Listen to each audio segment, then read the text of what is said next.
Welcome to the Confidence in Singing podcast, where you can reclaim your voice and rediscover the joy of singing. I'm Aideen, and my guests include singers and voice experts who share their insights and journey to encourage singing for health, happiness, and fun. To support this podcast and join the Confidence in Singing community, just click on the Patreon link below.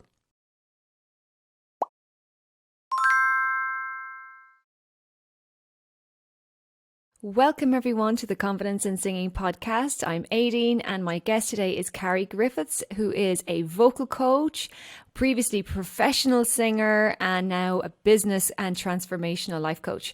Welcome, Carrie. Hello, thank you for having me. I feel really honoured. It's almost Roger Burnley, who I interviewed a number of weeks ago, recommended I talk to you, and you are just amazing. Why are you so amazing?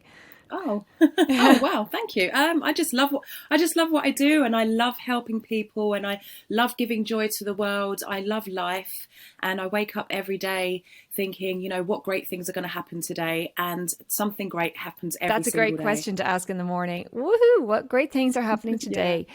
Let me read out a little bit of your bio just to fill in some of those gaps. And we are going to have a juicy conversation today about your music, about you, and how you work with people, and your tips for all the aspiring secret singers out there.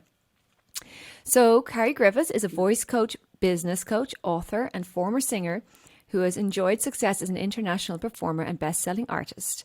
She has developed a system for artists and speakers to help them to tap into the power of their voices, to develop more vocal control, strength, and power without causing damage, so they can connect more with their audience, make a bigger impact, and increase the longevity of their careers. She has also created a business coaching program that helps busy creatives to go from stressed out freelancers to profitable business owners without the ridiculous hours. Perfect. Sign me up. Welcome. So, Carrie, my first question to you is, where did your passion for singing come from? How did you build your own confidence to do singing? Well, okay, it all stems back to when I was around about 4 years old. So my parents were very musical. They weren't musicians, but they were musical. And we, growing up, I've come from a family of two West Indian parents with big families, and we always had a lot of people over. I had aunts and uncles who lived in our house, and they were all musical, and there was just a lot of music in the family. But I wasn't a singer, I was a dancer. So I was a dancer all the way through my childhood. I loved Madonna, Michael Jackson, Janet Jackson, Five Star, anyone with anything with dancing in it. I used to watch Fred Astaire and Ginger Rogers. There was a ballroom show on. I think it was on a Friday or Saturday night called Come Dancing, and it was ballroom. All of my friends thought I was crazy, and I watched that. I was obsessed by it, and I just loved dancing. So I was a dancer first, but I always performed. And as I got older and I realised that people liked to watch me perform, obviously that helped with my confidence, because my family were very, very they were very encouraging, but they didn't tell me I was good when I wasn't. They told me when I needed to improve as well. So there was a lot of encouragement, there was a lot of critiquing, but in a very, very positive way. And my mum always supported me. If I wanted to go off to tap dancing lessons, we didn't have money, but she would find the money. I went to tap dancing lessons. I went to ballet lessons and that kind of stuff. Isn't that awesome? I didn't. Like, what I picked up from that as well is that your mom had an abundance mindset. How did she? Because I was told, Aideen, you can do ballet or swimming, one or the other, and I was like devastated. And so there's something to when a parent supports you like that, isn't there? Absolutely. I mean, I don't know if I would be the person that I am if I didn't have my mum there in those early days, and all through, really supporting me the whole way. And my family are supportive as well, but my mum was always there. And I don't know where that came from with her, because she grew up very, very, very poor as well in the East End of London. But she loved performing herself, and she felt that she had missed out. And she didn't want me to miss out. Wow, she must be so proud of everything you've done. She really is. I mean, what I do now in terms of the business coaching, she doesn't really understand. But she knows I've got a book out, and she knows I did a live event a couple of weeks ago. She knows we've got a magazine out. But the other stuff, she's a bit like, oh, I know she teaches singing. But the rest of it, yeah. So I didn't actually come to singing until I was 23. And my husband, out of the blue, he said, I'm going to buy you singing lessons. And I thought, but I'm not a singer, I'm a dancer. So I must have been singing around the place. I must have been. I don't know if it was because I was bad or good that he gave me the singing lessons, but he gave me the singing lessons at 23 and it just took off and I haven't looked back. That's absolutely phenomenal. And I know that you've had a career with your singing, which is something that a lot of singers aspire to, but maybe don't get the opportunities that they need, or maybe don't get to the level that they need to get to in order to get those gigs. Tell us a little bit about that. Well, yeah, I'd been a singer for about 12 years when things really took off. And what happened was that I just always said yes. I would travel the length and breadth of the UK to do a gig, even if it was 2 or 3 songs, because I just wanted to be a singer. I read this book. I've never found the book again, but it said act as if, and I thought, why? I'm going to act as if a singer. So to act as if I'm a singer, I need to sing. And I sang everywhere. I did everything. I took on board everything that my singing teachers and performance teachers taught me, and I would go out and I would teach other people. So I built this reputation as being reliable. I wasn't the best singer. I was nowhere near the best singer, but I was reliable. If I said I was going to be somewhere, I would be there. If it was a soul gig, I'd sing soul. If it was a rock gig, I'd sing rock. If it was a reggae gig, I'd sing reggae. And on top of that, I had a strong image. You can kind of see. Well, we have our audio listeners as well, so maybe you can describe yourself. We know you've got the West Indies heritage. So what did you look like back then? Yeah. So back then, so this was 2010, 2011, I'm really into the punk and skinhead scenes. At the moment, I've got a red afro, a short kind of red afro. It used to be shaved on one side and kind of long over the other. It's growing out now. But I have a punk rock image. At that time, I adopted the skinhead girls look, which is a feather cut, very, very strong. Go and look it up. Skinhead girls, feather cut. And I would wear Fred Perry's. I still wear Fred Perry's now. Ben Sherman shirts. It's very, very smart with brogue shoes or Dr. Martens shoes or Dr. Martens boots and denims. But it's a very, very strong look. And I was noticed by a ska band, Buster Shuffle. So in ska, that's a very strong look. The skinhead look is very big. Ska is very big in the skinhead scene. And so I was noticed by this band, and they basically stole me from the band I was in.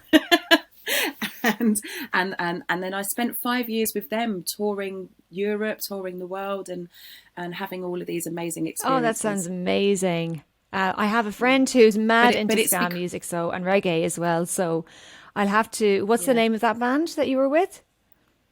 Buster Shuffle. Okay, I'm going to pass that on. Yeah, Buster. Yeah, cool. Now I know that things had to change after a few years. Obviously, you were, doing a lot of traveling then. So, what would you say you gained from that time? Although I was always very confident as a performer, I was a very, very shy person. And I didn't really have a very high self-esteem. I had very, very low self-esteem. And at the time that I joined Buster Shuffle, I was in a very, very abusive relationship. And actually being away from him and traveling and realizing that actually I did have worth, gave me self-worth and gave me the confidence to stand up to him and leave. Wow. Congratulations. Yeah. And that's an amazing thing. And sometimes it takes a step away to see things clearer. But those are the, it takes a bit of guts to do that, but you have to nearly do the thing to gain the confidence rather than gain the confidence before you do the thing. Would you agree with that? Absolutely. You don't get confident. Confidence isn't given to you. You're not born. We're born with confidence and it gets knocked out of us. By the time we're 7, we lose 90%. I don't know the actual statistic, but a lot of the confidence that we are born with, whether it's outward confidence or inner confidence.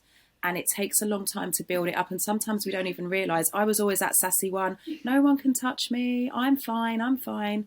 But inside, I was very, very broken. And having that success as a singer helped me to regain my trust in myself and my self-love, my self-worth, so that I can, and now I help other people with theirs as well. And it sounds like you have a very strong work ethic as well.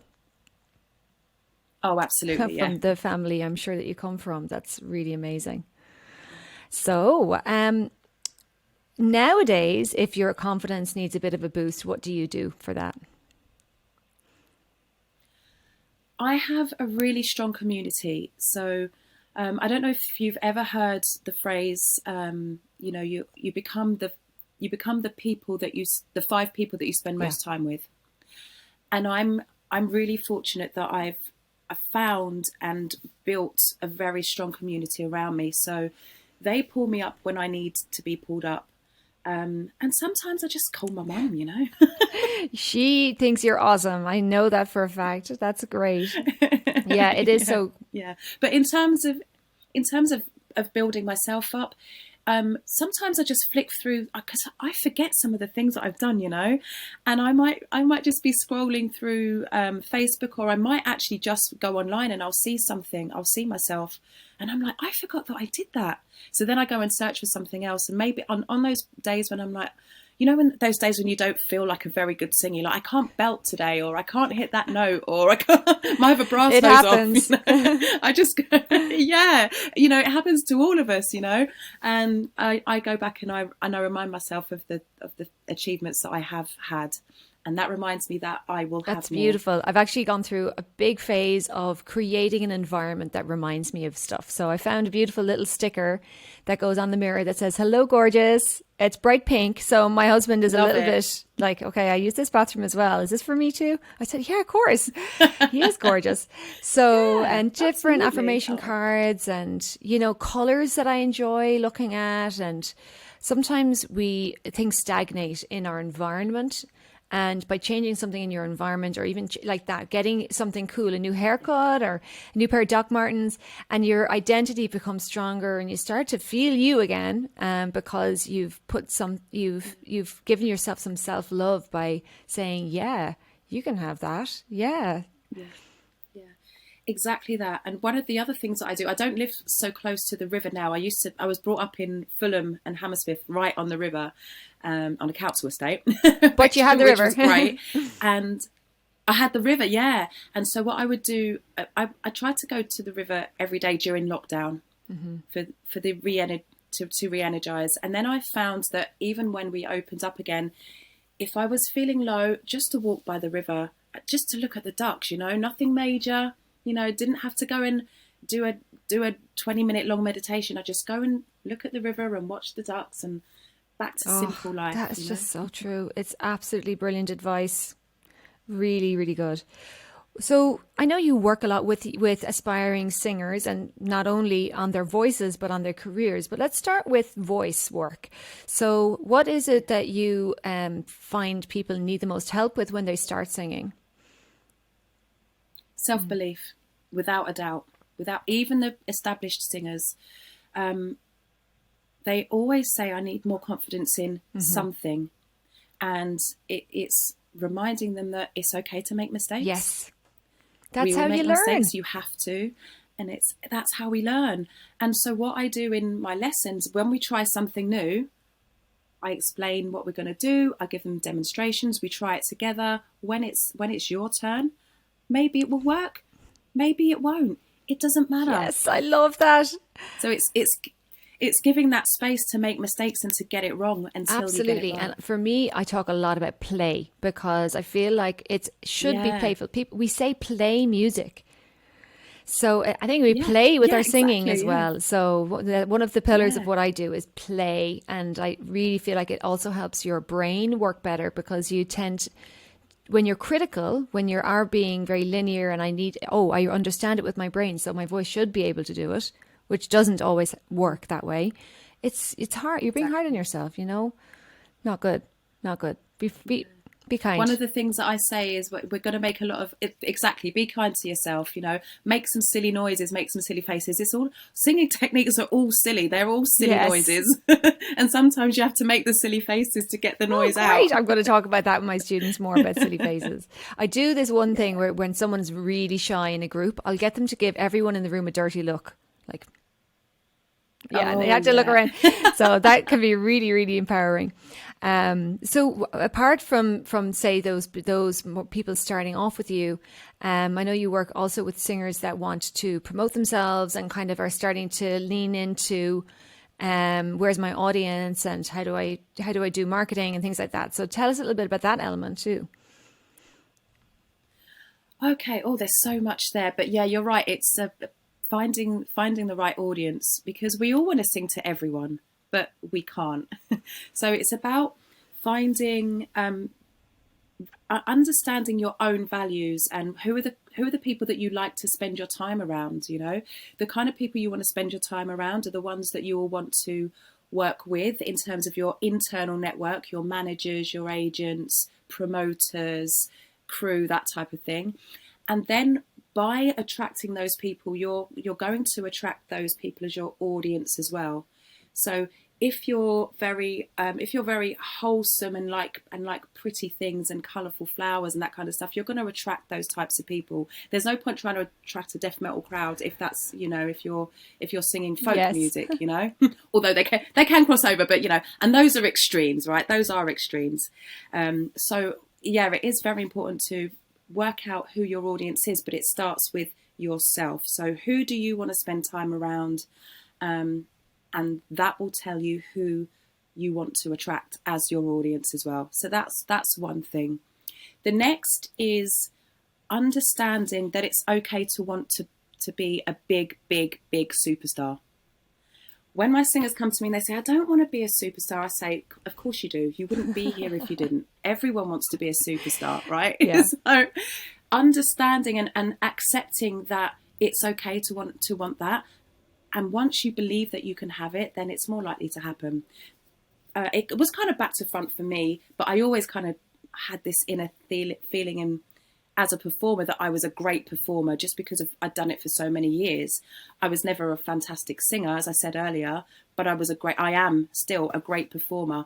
And so it's not always about being the best singer, but it's about being authentic, as in knowing who you are, what you want to bring to the table, and you just want to give those people a good night out, right? So Absolutely. you've got to do it. As long as you're giving people a good night out, you'll be fine. But self-belief is the main Yeah, thing. and I mean, when you say, I am a fantastic singer or I'm not, like it's so relative and it's so subjective. So one person is going to actually Yeah, think you are the best singer that they've ever heard. And then another person is going yeah, to be like, exactly oh, that. we'll Yeah. take it or leave it, or would you turn her down, please? And I say this to beginners as well, that there's an audience for everyone. So for some people, it's their grandchildren or their cat. And then for other people, Yeah. it's the open mic night, or it's the session down in the local Irish pub or around the campfire if you're here in America, although I haven't found a way to get the Americans singing around the campfire yet. I think I need to get a group of Oh, singers, specifically singers, to come. yeah. Um, so it's fun. It's fun getting people to take those steps forward. I really love what you're saying there. It's absolutely fantastic. So, is there anything that's surprising about what you've found out about yourself through your singing career and your learning to sing? That's a good question. Anything that I'm surprised about? Because I was such a shy child, I'm surprised at how well I can connect with people quite Okay. quickly. Maybe that's the NLP that I've done as well. But I before I did NLP, I was already quite good at that, and I think that just comes from a place of loving humans and wanting everyone to have a good time. Yes, and that's a great thing to believe. And what would you say the value for singing is? Like when someone says, "Oh, I'm not sure if I should bother learning to sing," and I really, I'm not great, and I might just want to join a choir. Like, is there any point? What would you say to someone like that? Oh my goodness, it opens up a whole new world. Singing is like a whole new community. It's like a secret world, right? So once you embrace it, and there are health benefits. Let's start with the health benefits. So first of all, when you're breathing properly, it's going to relax you. It helps you to relax, relieves stress, helps you to have a better night's sleep, helps you to connect with your body. I have, he won't mind me saying, I have a client who took a lot of drugs and was not connected to himself. They were not connected to themselves for many, many, many years. And just the act of breathing and noticing how their body feels when they breathe just gave them an inkling as into what they had been missing, that they can now reconnect with. So reconnecting with your body, reconnecting with your mind, breathing properly, relieving stress. When you look after your voice, you are going to look after your body, the rest of your health naturally, because everything comes through your voice. If you're having a bad day, think about how you sound when you call in sick to work. Oh, I can't come in today. I'm upset. Yes. You know, everything comes through your voice. So once you start looking after your voice, you're naturally going to look after the rest of your health. When you drink a lot of water, you have nice skin as well. And in terms of like socially, we subconsciously, singing helps us to bond with other people.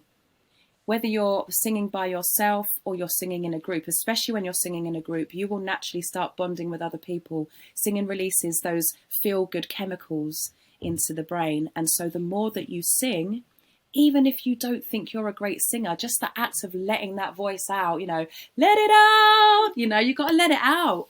And that just releases a whole load of good feel-good chemicals that will just make you want to do it more. And when we don't realize how much people enjoy hearing other people sing.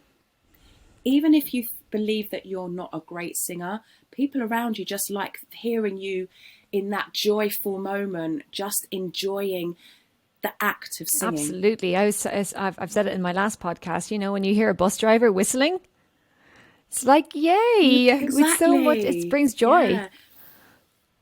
Yeah. My favourite thing is to hear little kids singing nursery rhymes. I love that. I don't teach children anymore, but that's my favourite thing. It's just so joyful. It brings us right back. And I feel like singing, because we do it more as children, it reconnects us to that inner child. Yeah, and going back to play, as you were saying earlier. Playfulness.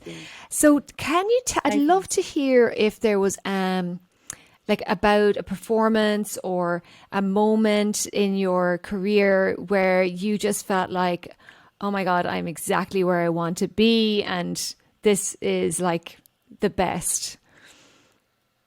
Yeah. If any of my followers are listening to this, they'll know this story. But a few years ago, I can't remember what year it was, but we were right at Buster Shuffle. We're right at the height of our at our peak. Let's say at our peak.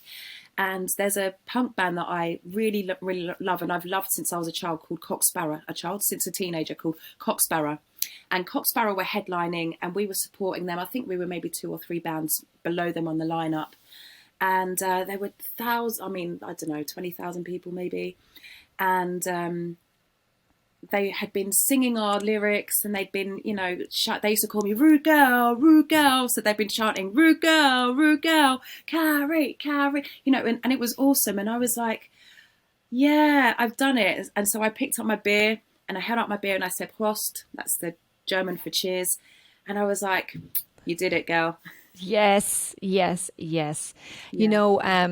My husband played a gig. He did a support act for Macy Gray in a big stadium like that, and I was like, Mike, you have to take that moment and sear it into your memory, because that's the moment that you maybe want to experience again, but you've had it at least that time. You really did have that.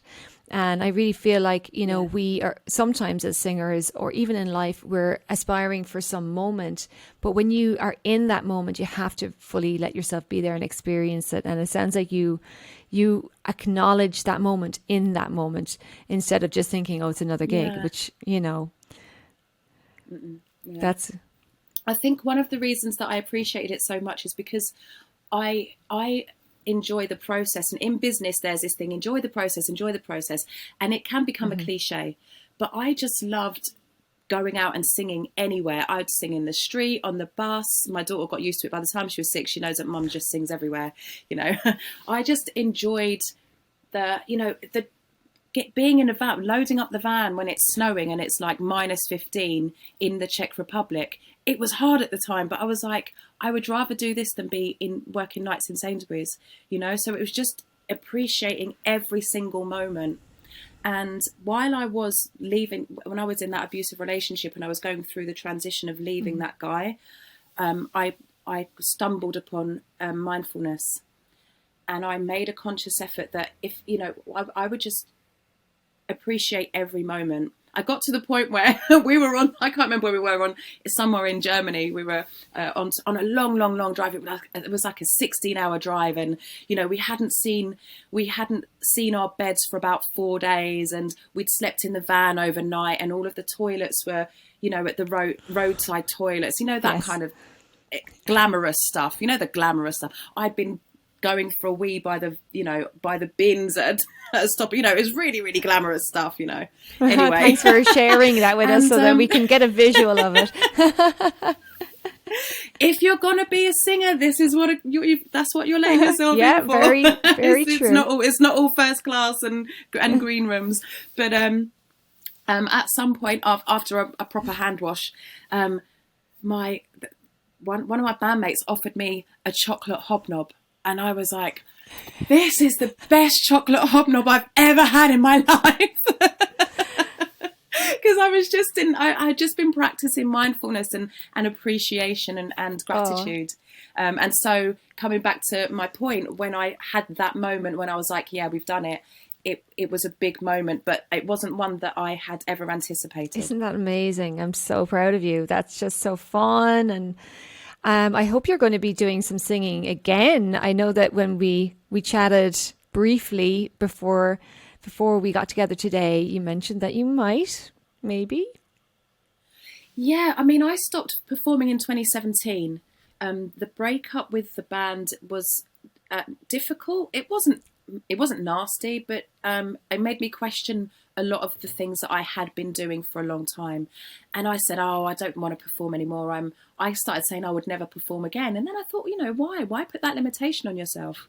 Earlier this year, probably September, I decided that I had the bug for singing again and wanted to get back on stage. So I got in touch with a friend of mine who I've worked with over the years. And every now and then when he's asked me, I do sing with him because I just love what he does so much. So I'm going to be joining his new put together coalition. It's called the Coalition of Sound, actually. Brandy Rowe and the Coalition of Sound. So I'll be singing with that group. We'll be going out sometime from March. Fantastic. That's great. And I bet some of your fans from Buster Shuffle are going to be so excited to see you back in action again. Yeah. And it's punk roots. It's like it's like punk folky punk roots anyway. So yeah, they'll love it as well. So if you're into folk music and you're into punk and rock and roll, we're all going to have to have a listen though, and you know, we can't judge it by the name you've just put on it. We're going to all have to find out and listen to you and see how it sits with us.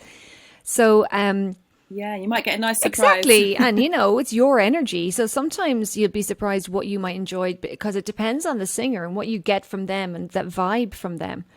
So I always find that, you know, yeah, you can have certain preferences, but then one or two songs by an artist that you never would have dreamed of listening to before somehow can jump out at you. So, yeah, we are going to give you a chance. Everybody, why are we giving Carrie a chance? Well, I think it's because she's so sweet.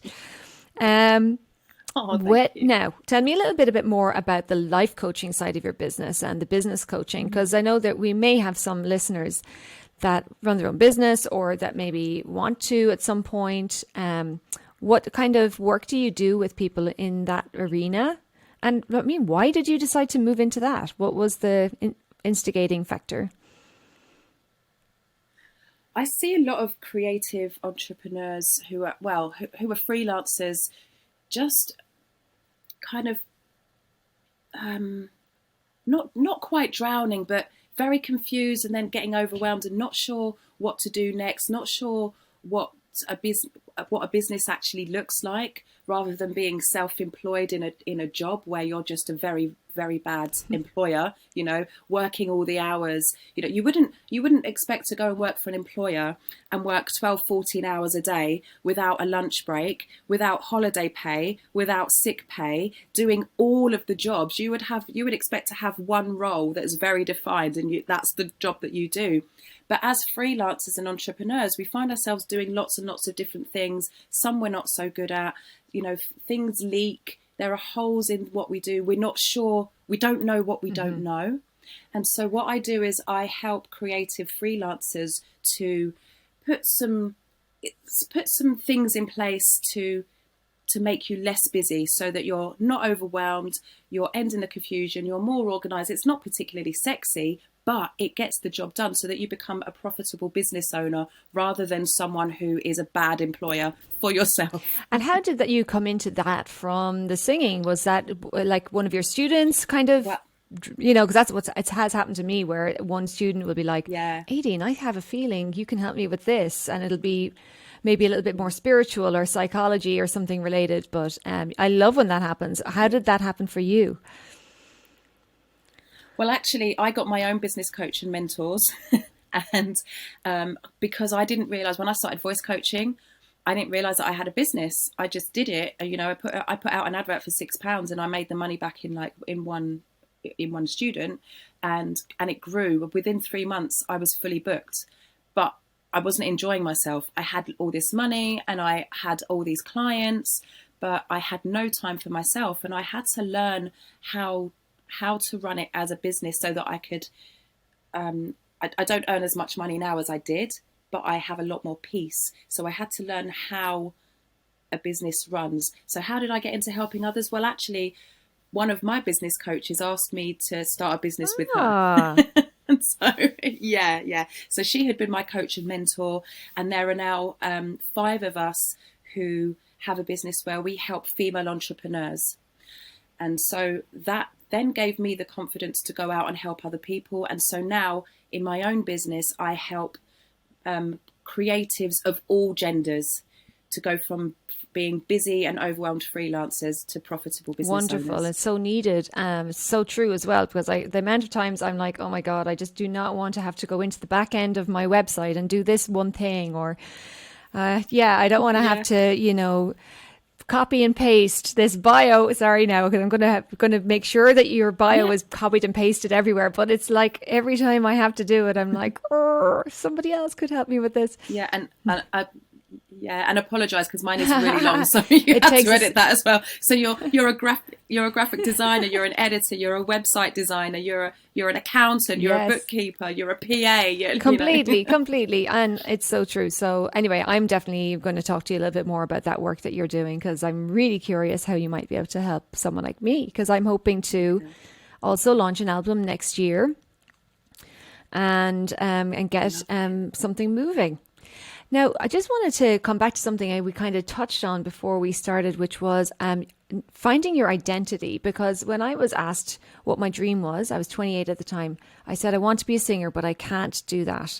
And a lot of the work I do with my singers is helping them see themselves differently. Is that something that you work on with people too?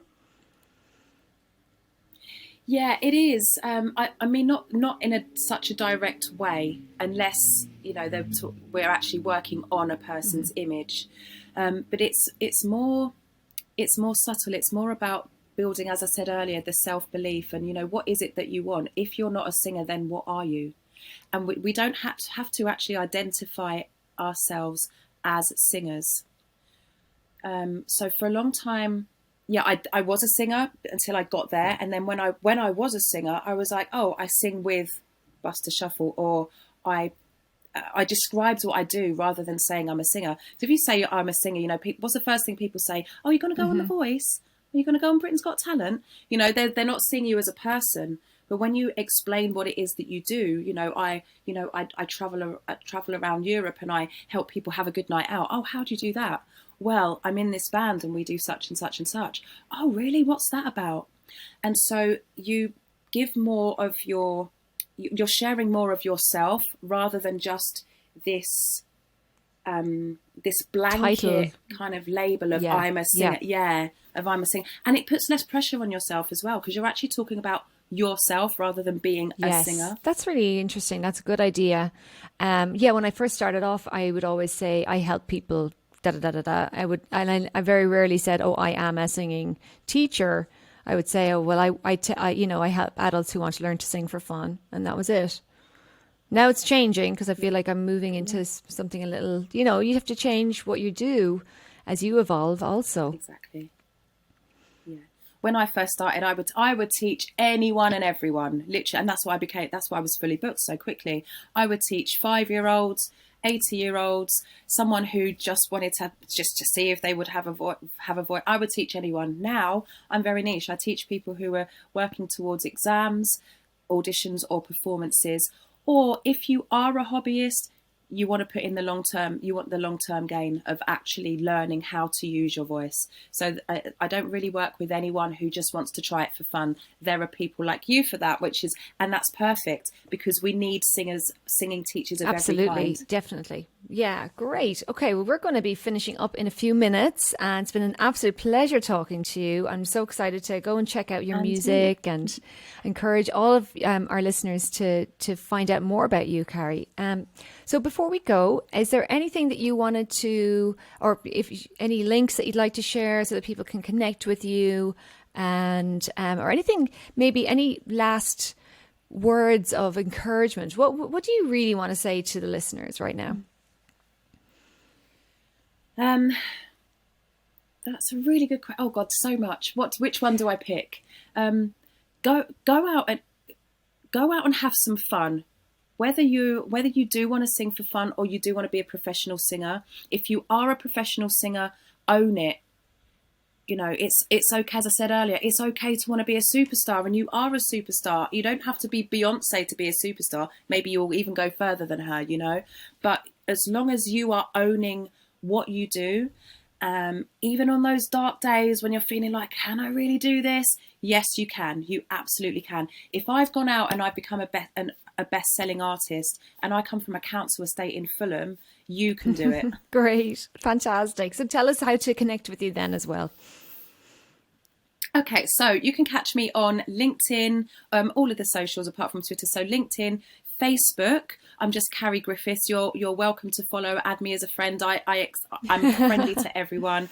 My Facebook page is Carrie Griffiths Coaching. That page is not quite so fun as my personal profile, so just add me as a friend. Instagram is also Carrie Griffiths Official, and LinkedIn is Carrie Griffiths. You can catch some. We've got a few videos on YouTube. My main ones are, there's a 3-part series that I just released on YouTube a couple of weeks ago, and that's all about how to sing high notes more powerfully. So that's the stuff that we're scared of, right? So sometimes you can actually hit the note, but it sounds a bit weak, and you're like, oh, don't like the sound of that. So that series will help you to make those high notes stronger. Absolutely. And there's so much freedom when you do that, when you can really go for the higher notes. Something that I've only myself been working on for the last 2 years, because you need the right technique for those things. So it's For sure, only because you can ruin things. You have so to quickly, do it right. So anybody who's interested in singing that belting, strong notes, high notes, sounds like an awesome series to check out. So thank you so much. Thank you for being here. You're welcome. Thank you so much. I've really enjoyed it. Thank you. So Carrie's you're based in London, aren't you?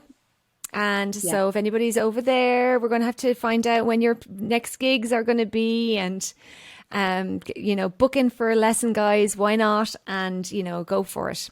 Yeah, absolutely. Online or face-to-face lessons. We do both. Perfect. Thank you so much. Okay, everyone. Thank you for listening. Bye-bye.